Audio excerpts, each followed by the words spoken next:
और भक्तों, भागवत में यहां तक लिखा है दूसरों के दोष में भी गुण देखे, और इतना ही नहीं, दूसरों के छोटे से गुण को भी बहुत बड़ा करके प्रस्तुत करे।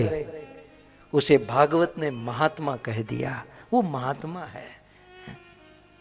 और ये महात्मा की पदवी शिव जी प्राप्त कर गए, क्योंकि शिव जी ने इन भूतों के, मैं भूतादि नाथा यह शब्द पर बोल रहा हूं।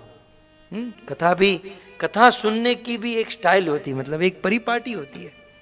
कथा सुनते समय पता होना चाहिए किस पॉइंट पर चल रहा है? नहीं तो यहां से अंदर, यहां से बाहर है। तो भूतादिनाथ ये शब्द पर मैं कह रहा हूं कि शिवजी भूतों का संग करते हैं। पहला, क्योंकि उनके हृदय में करुणा है, और दूसरा कारण क्योंकि शिवजी महात्मा है।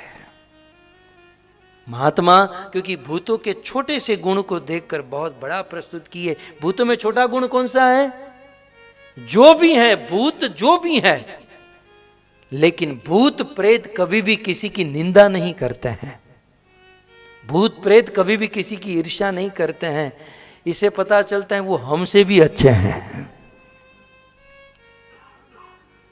एक जमाना था कि गांव में जब रात को कोई किसी पेड़ के पास जाता ना, तो कहते थे उस पेड़ के पास मत जाना, वहां भूत होता है।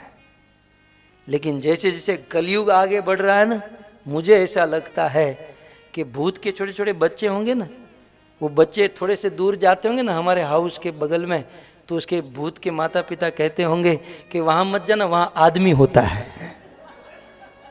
हम लोग कहते हैं ना वहां भूत होता है, तो हम भूत से जितना डरते हैं ना, उससे ज्यादा भूत हम लोगों से डरते हैं। क्योंकि भूत तो क्या है, वो तो उसका नेचर है, उनका स्वभाव है, अपने स्वाभाविक जो कार्य करते हैं सो करते हैं। लेकिन हम हमारी मर्यादा को लांघकर निंदा, ईर्ष्या और अनेक प्रकार के कुकर्म करते हैं। शिवजी ने भूतों में ये छोटा सा गुण देखा, प्रस्तुत किया कि आज नहीं तो कल वे सुधरेंगे। इसलिए शिवजी भूतों के साथ रहते हैं। इसलिए शिवजी को कहते हैं भूतादिनाथाय। और आगे कहते हैं मृदाय नित्यम नमो नमस्ते त्रिदशेश्वराय भूतादिनाथाय। धीरे धीरे समझ में आ रहा है ना एक एक शब्द है? फिर कल आपको याद करके लाना है। तो भूतादिनाथ, नाथ माने स्वामी। ये माता ये अपने नाक में नथनी पहनती, इसे नथनी कहते हैं ना, नथ कहते हैं। इसी से नाथ शब्द बना है। पशुओं के नाक में नथ डाली जाती है, रस्सी, जिसे नथ कहते हैं। आप कहते नाथी ले दो, नाथ लिया, और फिर वो रस्सी उसके मालिक के हाथ में होती है, और मालिक उसे खींचता है तो वो खड़ा रह जाता है, दाएं बाएं जैसा चाहे वैसे चलाना चाहता है। तो नथ जिसने डाली है और नथ जिसके हाथ में, उसे नाथ कहते हैं। ठीक उसी प्रकार हम सब के नाक में रस्सी है, और ये रस्सी जो है भगवान के हाथों में है, इसलिए भगवान को नाथ कहते हैं।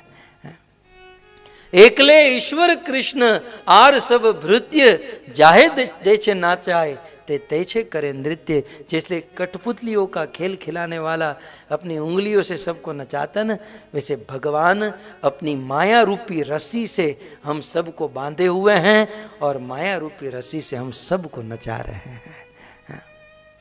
इसलिए उनको नाथ कहते हैं। तो कहते हैं भूतादि नाथाय, हे भूतों के नाथ। तो ये क्लियर हो गया भूतनाथ क्यों। अब आगे कहते हैं मृदाय नित्यम।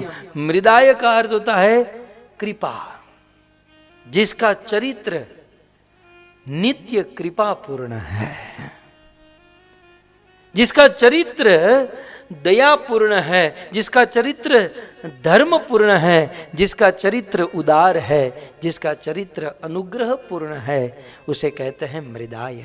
शिवजी का चरित्र परम उदार है भक्तों, परम उदार।